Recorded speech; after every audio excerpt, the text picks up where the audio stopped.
Shay y'all has got some. Um, I'm just reflecting right now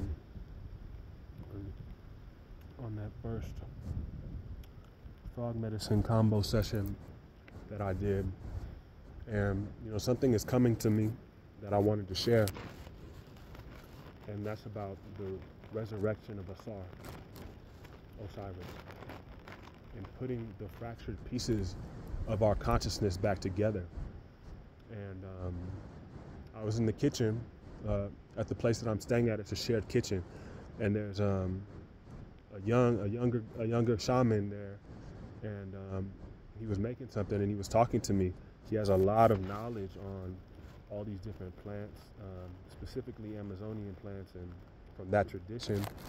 And he was giving me some good food for thought, and introducing me to a few different plants and trees that I'm not aware of,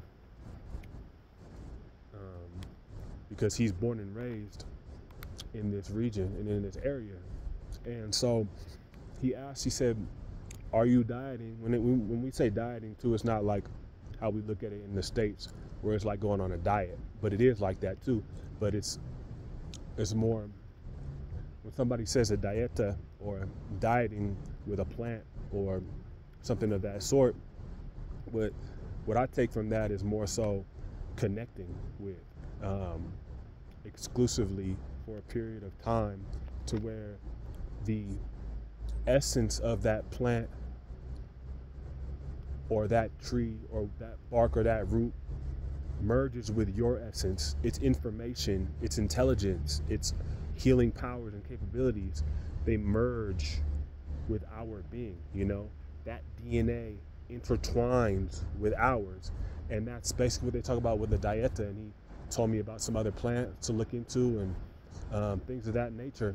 And one of the things he asked me, he said, are you doing this? Are you dieting on these plants to heal or to learn? And I said both. And then neither, because I'm not learning anything. I'm simply remembering. We are simply remembering. We are simply resurrecting. Remember, everything that is is a force field of connectivity. Remembering, right? So we are remembering. We are putting together the pieces of our fractured consciousness. Learning would be implying that we don't already know innately. Our genetic code, our DNA, has the keys to everything. We know all. I know everything, yet nothing at all. And that's where the humility aspect comes into play. Because from the limited egoic standpoint, man, my understanding is so small. But from the higher self's perspective, when it's remembered, we are all these things. We are everything, and being everything, we have knowledge and divine intelligence that connects us to everything. So I was kind of thinking about it, and we're remembering how to heal. We are remembering how to put our pieces back together. And there's a lot of talk about cultural appropriation, especially when it comes to people of fairer skin and people that may not have had historically the best relationship with these same people. And I see a lot of that. I'm gonna be real, I see a whole lot of that, and I don't like it. I don't like it at all. I see this huge tendency of people that are foreign to a tradition, that are not initiated in a culture, that don't have their bloodline directly connected to it, coming in with arrogant attitudes, wanting bits and pieces of the puzzle, but not truly respecting its origin. Not truly respecting the people that laid the framework for you to even be there. And then even worse is if somebody comes and gets this information, right, and learns from somebody who is of that culture and is of that lifestyle and isn't just doing it as a profiteering gimmick, gets that information, claims to be a shaman claims to be some type of a guru and then turns around and sells it without actually giving credit where it's due. And we see that all the time. And I just wanted to address that I'm highly aware of that. I know what's going on. And that's why when I do these things, I always put the intention to be shown the path to the source and shown the path to the essence. And that's not to say that just because a European or a white person or any colored person is holding this medicine or holding this technology, that they are cultural appropriators. That's not the case at all, because it transcends all of that. It transcends all of that. It's about the being's heart. But there is a lot of cultural appropriation from Western culture coming into these places all around the world, getting the information, and then subverting it and moving it in a different direction. That's not really the topic of this conversation, but I think that should just definitely be addressed. That there are earth keepers and there are beings that have always been here, and they need to get their just due. And I just wanted to just ashe that first and foremost. So let me ashe, like I always say, let me ashe the spirit of the land. I'm in Peru right now. I'm in Ollantaytambo. And I want to just ashe that first and foremost before kicking into anything else.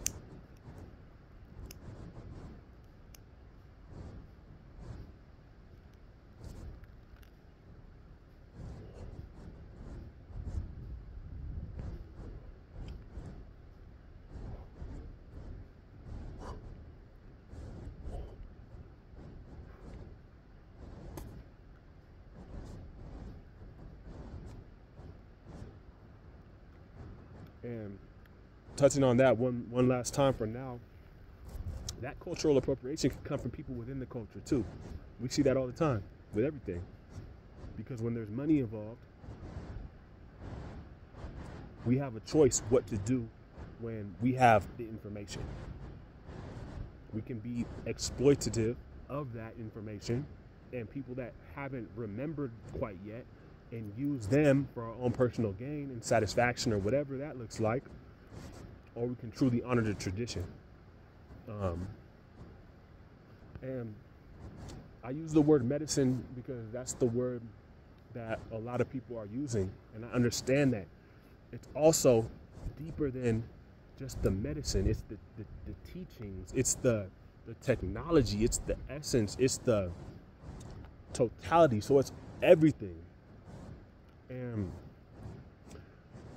I talked about cultural appropriation to bring it to a positive, because really when we're resurrecting the pieces of Asar, or the indigenous being,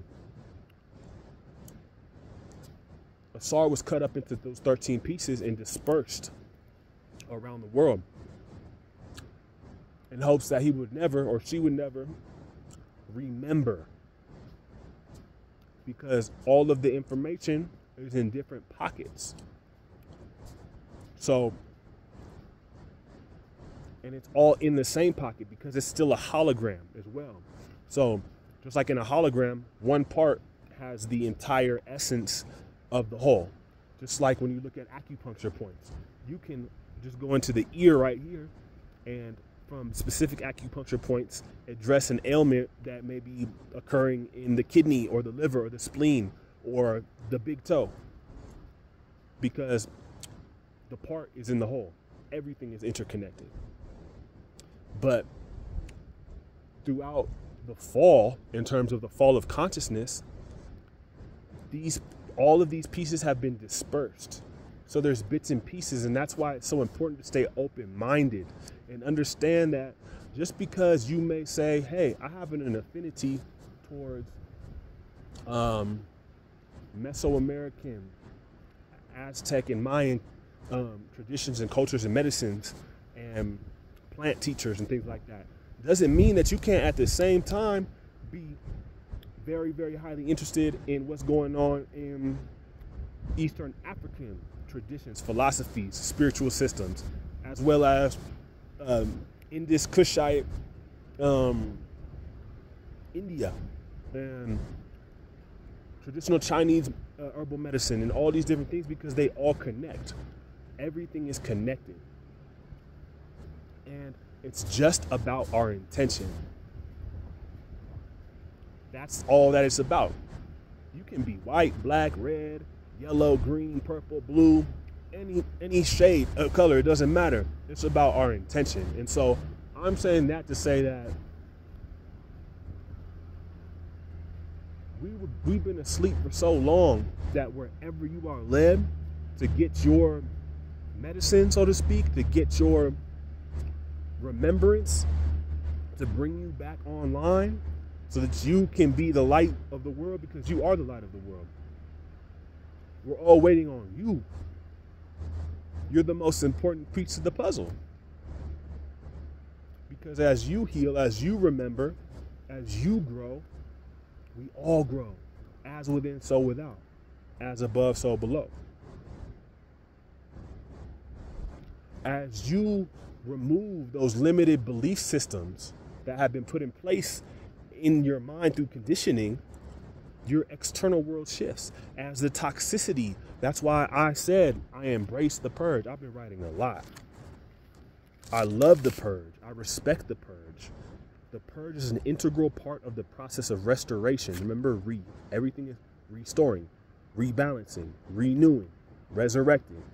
Is an integral part of the restoration, and letting go is key. The purge isn't that bad when you let go.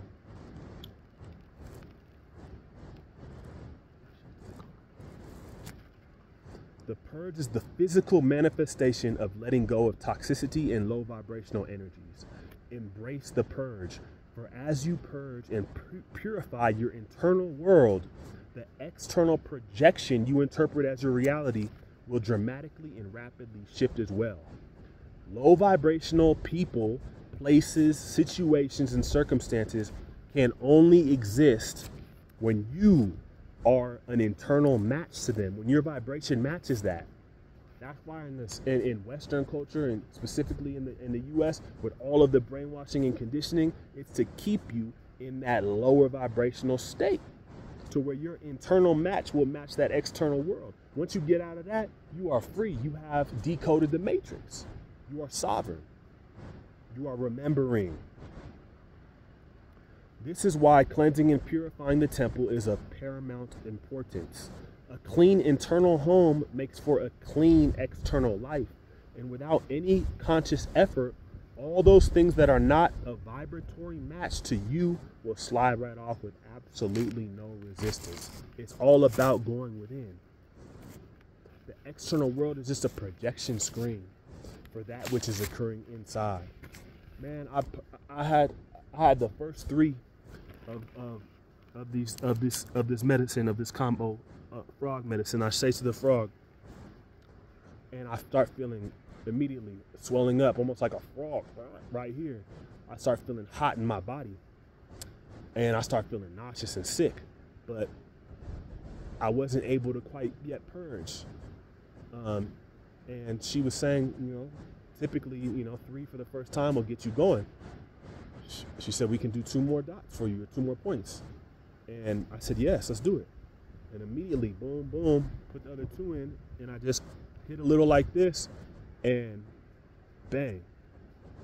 Actually, you know what? Even before we did the first 2, I did this, and bang, I start purging. And it feels, you just feel like you're letting go of so much toxicity, so much negative thinking, so much old habits and thought forms that no longer serve, that no longer a vibratory match. Now, after that, I still felt like there was some more. So that's when she applied the 2 other ones on there and added that medicine in there. And I just started feeling nauseous again, almost like I had really come up with a bad flu, like a stomach sickness. And it was having some more challenges with the purge, so I took a little bit of Hape, which is basically a snuff, a tobacco snuff. And as soon as that came up, boom, it all just coming out. After that finished, I felt pretty attuned, but exhausted because I'm letting go of so much. And then I laid down where I made that short video, this previous video, and I began to cry. And that's another form of purging. It's letting go. And more I am remembering, more and more I am opening up, more and more I am resurrecting those pieces of Asar. And that's what I wanted to tell you, that you may be guided to all different parts of the world for your resurrection, but just remember that there's a piece to every puzzle. You are a piece to every puzzle, and a piece to every puzzle is all around you and all within you. So don't be a cultural appropriator. When you come to these places, when you come to Peru, when you come to Madagascar, when you go to Egypt, when you go to Ghana, when you go to Haiti and learn about Haitian Voodoo and West African spiritual systems, man, honor the ancestors, honor those that came before you. And that's all I got to say. Much love, ashe, much appreciation to the ancestors, much appreciation to the land, much appreciation to all those who helped me to get to this point, because we all are working together and it's happening. Much love, God's Son, resurrect.